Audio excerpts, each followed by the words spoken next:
Guys next episode में आप देखेंगे मुबशरा जैद को बोलेगी आ जाओ बाहर चलते हैं। जैद कहेगा मुझे सोने दो, मैंने कहीं भी नहीं चलना। मुबशरा बार बार इसरार करेगी लेकिन जैद उसकी मानता ही नहीं है। फिर मुबशरा सारी लाइटें और एसी बंद करके वहाँ से चली जाती है। थोड़ी देर बाद जैद बिल्कुल गुस्से में उठकर बैठ जाता है और कहता है देख लूंगा तुम्हें भी। हनीमून दोनों का जैसा तैसा गुजर जाता है। फिर वापसी पर मुबशरा कशमाला के घर चली जाती है और उससे बताती है जिस तरह तुम्हारे भाई ने मेरा जीना हराम किया हुआ है मैं भी तुम्हारा वैसा ही कर दूंगी। लगता है मेरे भाई ने तुम्हें बहुत खुश रखा हुआ है। मुबशरा कहती है कशमाला जी लो, ये खुशियाँ भी तुमसे जल्द छिन जाएंगी।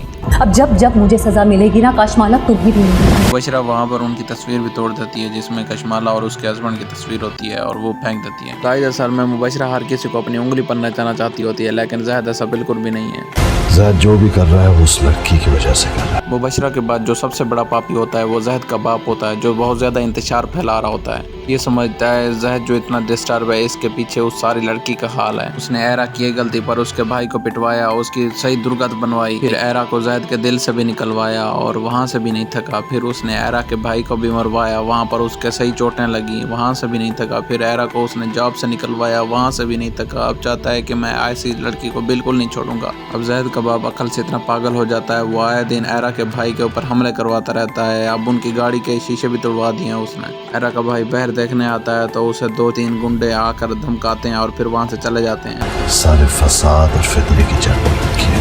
अब जाहिद का बाप अपने बेटे के सामने हीरो बनने की कोशिश कर रहा होता है। वो अपनी चालाकियों से जाहिद को अपने काबू में कर लेगा क्योंकि गाइस जाहिद के बाप के पास बहुत ज्यादा पैसा होता है। वो लोगों को 2 मिनटों में खरीद लेता है। अपनी नाकाम मोहब्बत की सजा वो मुझे दे रहा है। दूसरी साइड पर ये दिमाग से पागल लड़की जिसका होश बिल्कुल ठिकाने में नहीं रहता हर वक्त जाहिद से लड़ती रहती है और अपने वाले से बोलती है मैंने उसके साथ अब नहीं रहना। जाहिद अंदर से बहुत ज्यादा डिस्टर्ब हो चुका होता है क्योंकि जो मुबशरा है वो उसकी बिल्कुल कदर नहीं करती है और ना उसे कोई रेस्पॉन्स देती है। हर वक्त बस उससे लड़ती रहती है। मुहतरमा बोलती हैं जाहिद का ये रवैया देख कर तो मेरी नर्व्स फटने लग गई हैं लेकिन इसे अपना आप नहीं दिखाई देता ये कितना लोगों को दलील करती है।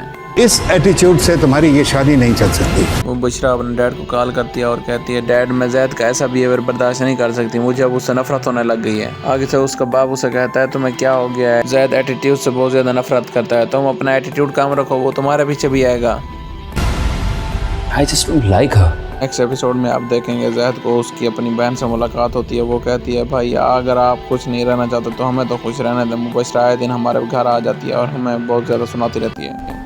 नहीं रह सकता हूँ मैं उसके साथ। आगे से जाहिद बोलता है तुम मेरी बहन हो, तुम मेरी बात समझोगी, मैं तुम्हारा घर भी नहीं तोड़वाना चाहता लेकिन बात ये मैं उसके साथ हाथ रहना ही नहीं चाहता। वो बहुत अजीब लड़की है। तो गाइस नेक्स्ट एपिसोड में देखेंगे आज से फिर से कोई नई चाल चलने वाला है। वो आगे से जाहिद को समझाता है कि मुबशरा के साथ अच्छा बिहेव किया करो। मुबशरा उसके साथ भी अच्छा बिहेव नहीं करती तो वो अगेन से गेम खेलता है और जाहिद को बोलता है तुम्हारी शादी होगी है, तुम कब इस जंगल से बह रहा हो कि मुबशरा का ध्यान क्या करो। अगर आपको हमारी वीडियो अच्छी लगती है तो काइंडली लाइक एंड सब्सक्राइब जरूर किया करें।